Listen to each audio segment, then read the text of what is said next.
Voilà, bien le bonjour à tous les participants du Mocrisop.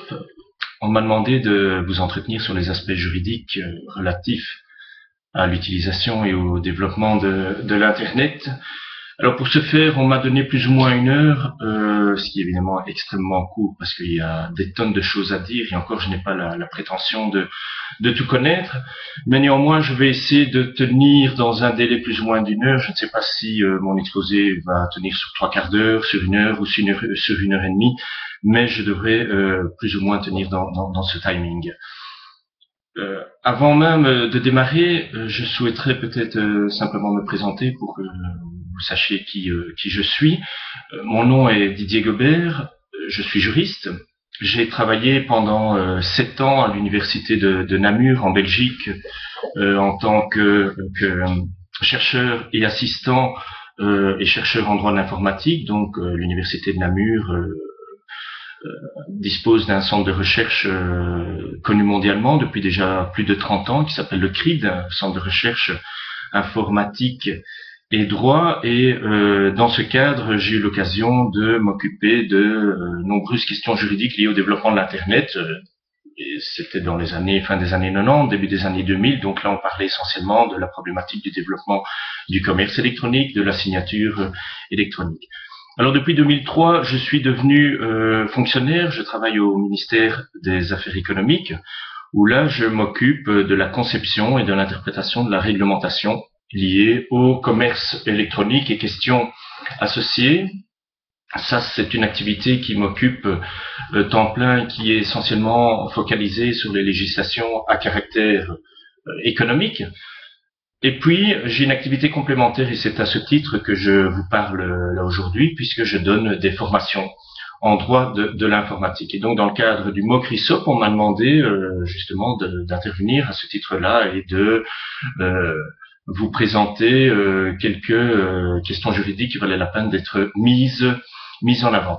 Alors c'est vrai que lorsque je donne cours, j'aime toujours bien faire un tour de table des participants à la formation. Et donc j'aime bien voir d'où ils viennent, ce qu'ils font, ce qu'ils attendent du cours, pour que je puisse adapter mon exposé en fonction du profil de l'auditoire. Mais là, vous l'avez bien compris, technologiquement, c'est certainement pas possible. Et vu le contexte, je me vois mal faire un tour de table mondial, puisque ce serait dans ce cas-là un tour de table mondial de tous les participants qui sont en train de me visionner. C'est malheureusement tâche impossible. En tout cas, je suis ravi d'apprendre que vous êtes très très nombreux et j'espère bien entendu que ce cours répondra à vos attentes. Alors d'un point de vue pratique, vous avez constaté qu'on vous a fourni un fichier PowerPoint. Je vous invite à le lancer puisque je vais le suivre. Donc il y a un support écrit qui bien entendu va vous aider à avoir les informations essentielles et je vais bien entendu présenter sur base de ce support de cours. Il fait une cinquantaine de slides. Je vais les passer l'un à la suite des autres. Alors vous avez probablement constaté que il y a 6 fichiers vidéo. Donc j'utilise un seul fichier PowerPoint, mais il y aura 6 fichiers vidéo. Je vais d'abord démarrer, et vous êtes dans celui-là pour l'instant, c'est le premier fichier lié à l'introduction. Et puis les 5 autres fichiers, le premier sera dédié aux aspects relatifs à la vie privée, le second sera dédié à la problématique de la propriété intellectuelle et au respect du droit d'auteur sur Internet. C'est une question évidemment qui est encore d'actualité et pour laquelle les enjeux financiers sont énormes, raison pour laquelle on en parle beaucoup. Un troisième fichier qui, lui, sera plus court et portera sur la problématique du respect de la liberté d'expression, mais aussi sur les limites à la liberté d'expression. Un quatrième fichier qui traitera de quelques questions liées à la responsabilité. Quelles sont les responsabilités que l'on peut avoir lorsqu'on pose des actes sur Internet. Et puis le dernier fichier qui va comporter toute une série de sources utiles qui seront très utiles pour vous puisque je me suis laissé dire que vous étiez friand de l'auto-apprentissage et je pense que pour ce faire, nous devons vous donner les moyens de pouvoir faire cet auto-apprentissage, de vous donner la matière première et vous verrez que je vais vous renvoyer vers toute une série d'initiatives que nous avons prises particulièrement au niveau du ministère des Affaires économiques en Belgique. Et ces initiatives sont des brochures éducatives, des sites web pédagogiques, des sites web pédagogiques qui vous permettent de mieux connaître vos droits et vos obligations lorsque vous fournissez de l'information, lorsque vous consultez de l'information sur Internet ou lorsque vous vendez ou achetez sur Internet. Alors, toujours d'un point de vue pratique, pour que vous sachiez systématiquement à partir de quand je change de slide, j'ai utilisé un mécanisme qui va vous rappeler probablement votre enfance. C'est le petit carillon, la petite musique que nous entendions lorsque vous écoutiez sur cassette ou sur CD un conte d'enfance, et lorsqu'il faut tourner la page, il y a ce petit bruit tel que celui-ci. Et voilà.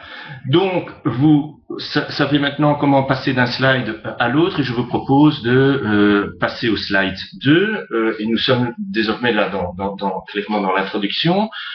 J'aime toujours bien commencer par rappeler que Internet n'est pas un no man's land juridique. Ça va sans le dire, mais ça va toujours mieux en le disant. Il y a parfois encore une tendance à croire que parce que lorsqu'on est sur Internet, on est dans une espèce de monde virtuel dans lequel le droit ne s'appliquerait pas.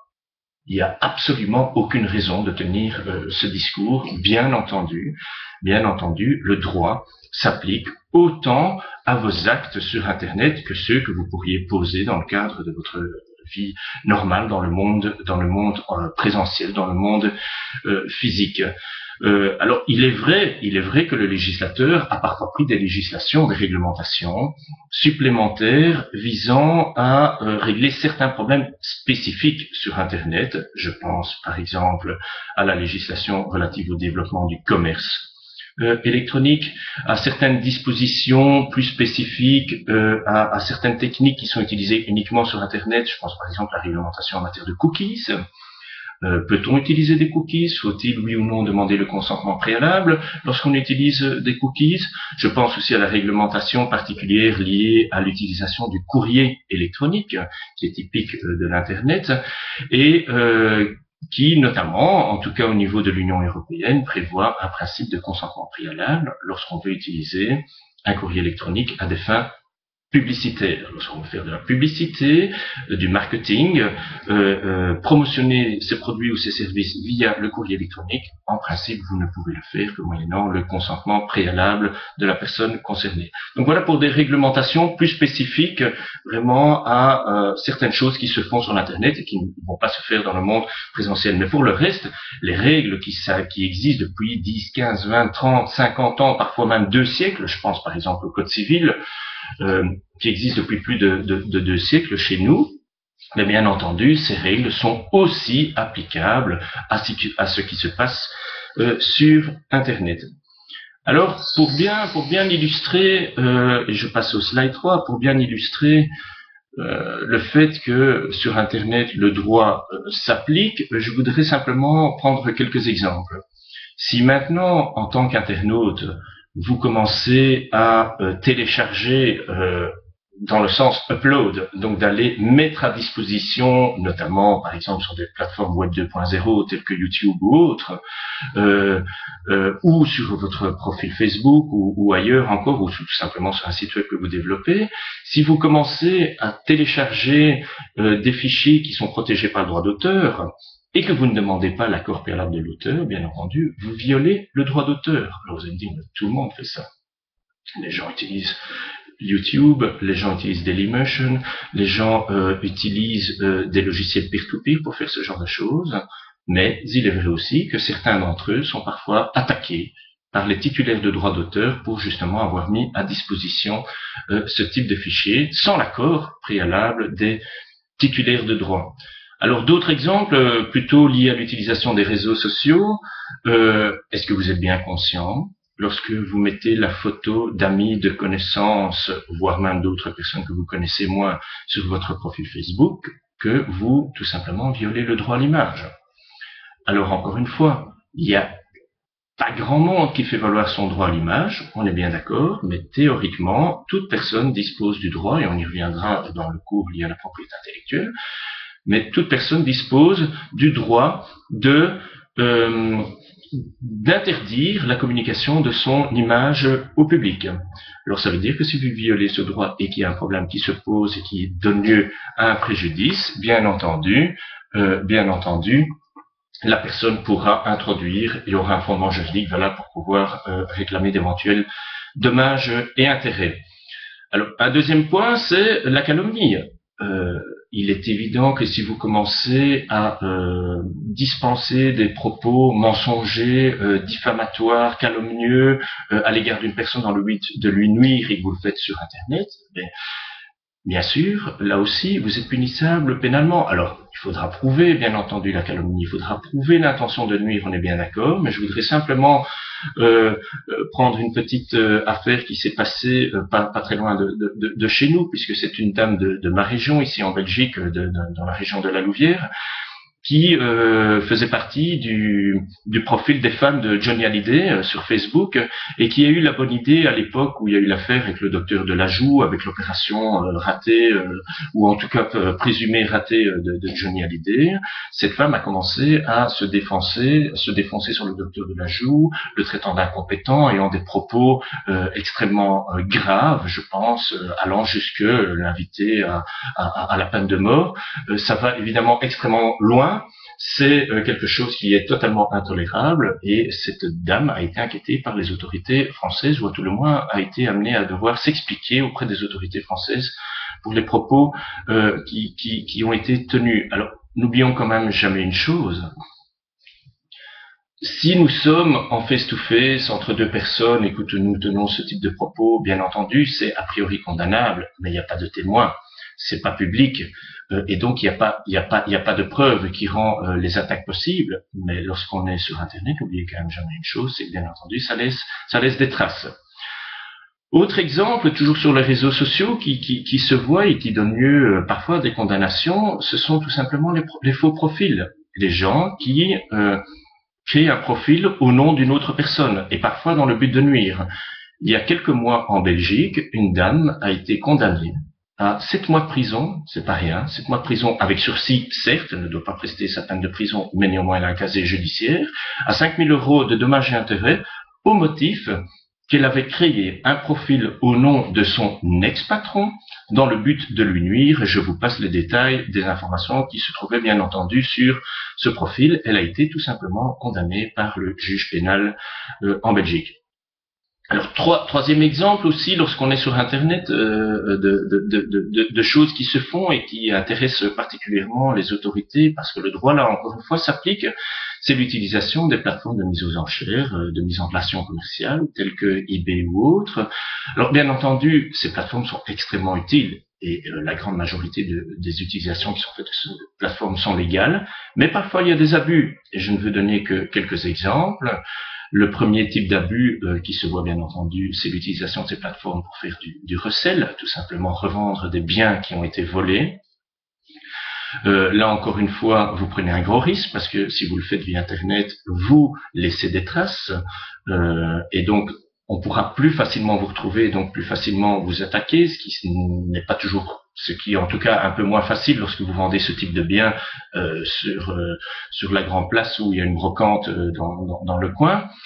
Et deuxième type d'activité qui intéresse particulièrement les autorités, ce sont bien entendu les gens qui utilisent des plateformes telles que eBay pour prétendument vendre les quelques biens qui se trouvent dans le grenier, alors qu'en réalité, ils ne vendent pas de biens qui se trouvent dans le grenier, mais ils exercent une véritable activité commerciale, mais qui souvent n'est pas déclarée et donc ne donne pas lieu à imposition. Alors là, autant dire que les autorités fiscales sont extrêmement intéressées à trouver les gens qui prétendent vendre des biens qui se trouvent dans le grenier, et donc ça, a priori, ça relève de la gestion du patrimoine familial et ça ne donne pas lieu à imposition, mais lorsque votre grenier est tellement grand que vous vendez 10 000 à 15 000 objets par an, là bien entendu les autorités fiscales se disent bien que c'est plus la gestion d'une activité privée, mais plutôt une véritable activité commerciale qui donne lieu à imposition. Alors, j'y ai déjà fait allusion, mais un point auquel vous devez être extrêmement attentif, c'est le fait que lorsque vous agissez sur Internet, vous laissez des traces. les traces, ce sont des preuves qui peuvent être utiles, on l'oublie trop souvent, mais qui peuvent être bien entendu utiles pour pouvoir aller faire la preuve d'une faute, d'une infraction ou d'autres choses encore. Et souvent, il est d'ailleurs même extrêmement difficile de faire disparaître ces traces. Nous en reparlerons dans le chapitre relatif à la vie privée. Lorsqu'on est fiché sur Internet pour les faire disparaître ces traces, cela devient extrêmement difficile, voire même impossible. Un dernier petit point aussi, lorsqu'on parle de l'Internet, vous l'avez bien compris, la grosse difficulté, puisque Internet ne connaît pas les frontières, la grosse difficulté, bien entendu, est de déterminer quel est le droit applicable. Alors, bien entendu, ça ne fera pas l'objet du cours, c'est une question extrêmement complexe, qui fait l'objet de règlements européens, de conventions internationales, qui envisagent toute une série d'hypothèses. Une chose est certaine, c'est qu'en ce qui concerne mon cours, je me limiterai évidemment, n'ayant pas la connaissance des autres droits, je me limiterai aux droits applicables au sein de l'Union européenne, en principe généralement harmonisés, donc je ne peux pas promettre aux Canadiens qui nous écouteraient ou à d'autres nationalités, bien entendu, je ne peux pas promettre que ce que je vais dire correspond à la même solution qui est applicable en droit national de votre pays, mais d'une manière générale, ce qui est intéressant, c'est de faire évidemment des réflexions transversales d'un point de vue juridique par rapport à des problématiques particulières. Voilà, maintenant je vais bien entendu me focaliser sur quelques questions récurrentes sur lesquelles on m'a demandé de vous entretenir. Alors quel sera le plan de l'exposé? C'est ce qui fera l'objet des vidéos supplémentaires. Dans un premier chapitre, je vais aborder les aspects vie privée. Dans un second chapitre, je vais me focaliser sur les questions liées au respect du droit d'auteur. Je me focaliserai uniquement sur le droit d'auteur, à l'exclusion des autres droits de propriété intellectuelle, faute de temps. Dans un troisième chapitre, j'aborderai bien entendu ce droit fondamental qu'est la liberté d'expression, mais j'en profiterai aussi pour vous dire que ce droit ne peut certainement pas être la bonne excuse pour valider ou pour essayer de cacher ou d'excuser d'autres activités illégales. Bien entendu, ce droit à la liberté d'expression a des limites et ces limites, bien entendu, doivent être respectées. Chapitre 4, je me focaliserai sur les questions liées, ou en tout cas sur quelques questions liées à la responsabilité. Et puis enfin, un dernier chapitre pour vous renvoyer vers toute une série de sources extrêmement utiles. Voilà. Je vous remercie. Je vous donne rendez-vous maintenant au second fichier, donc le second fichier vidéo qui traite du premier chapitre relatif à la vie privée. À tout de suite.